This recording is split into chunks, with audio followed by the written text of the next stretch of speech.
When your cat walks on you at night, do you actually know what they're trying to say? It may seem random, annoying, or just part of their nighttime routine. But behind that behavior, there's something deeper that most people miss. It's one of the clearest messages your cat can send when the house goes quiet. And if you respond the wrong way, which most owners do, you might be sending the wrong message back. Let's start with why they choose that moment in the first place. They're checking if you're still alive. Why does your cat always seem to step right on your chest, your throat, or your face? Of all the places to walk, why there? Because those are the exact spots where your breathing is most obvious. Your cat isn't just wandering around aimlessly. They're running a survival check on you. In the wild, sleeping next to another animal that stops moving is a serious threat. So when your cat steps on your chest and feels it rise or walks near your face and catches the warmth of your breath, they're confirming one thing. You're still here. And there's a reason they do this at night and almost never during the day.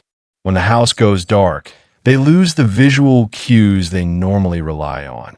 You're not moving around. You're not talking. You're not reacting to anything. To them, you've basically gone offline. So they come to check.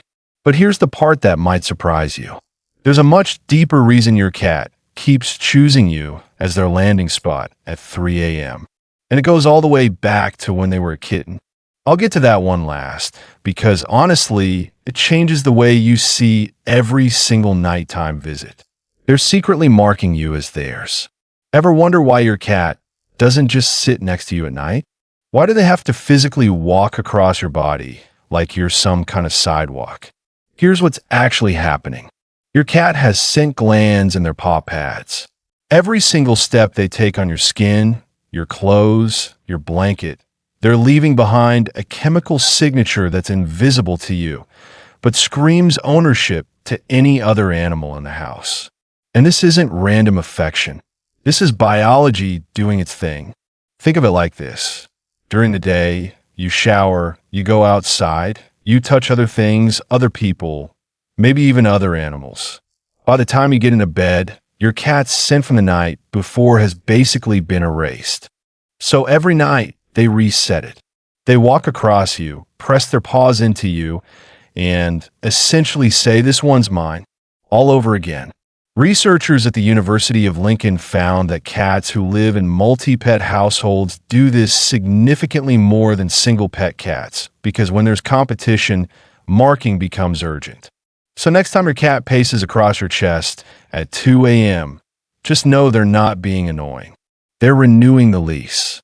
And hey, if your cat just earned a little more respect for tonight, hit like and subscribe so we can reach more owners who have no idea what their cat is doing for them in the dark.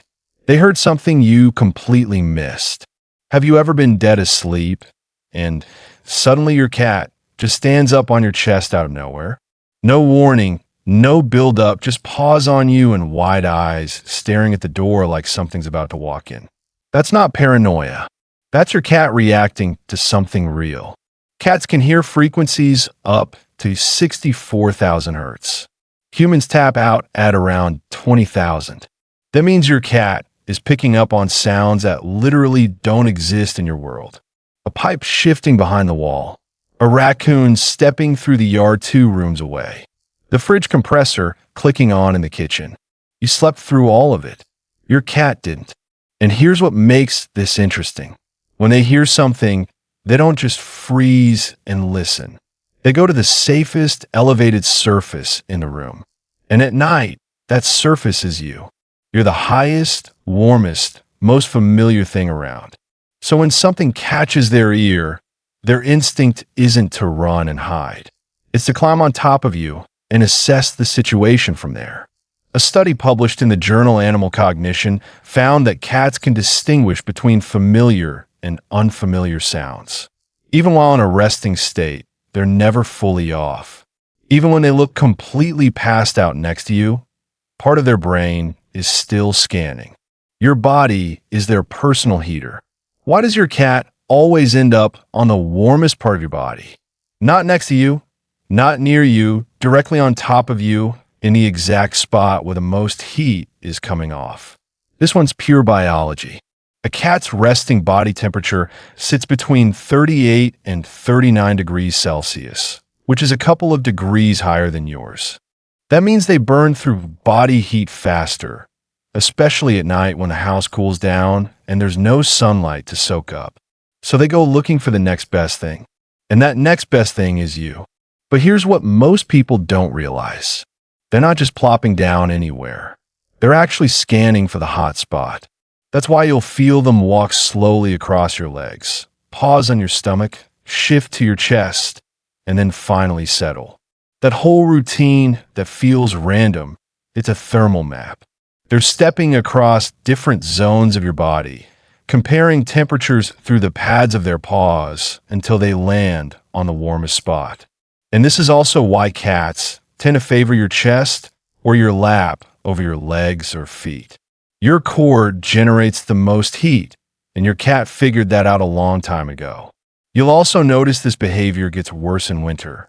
Not because your cat suddenly loves you more in December, but because the temperature gap between the house and their body gets bigger, and you become even more valuable as a heat source.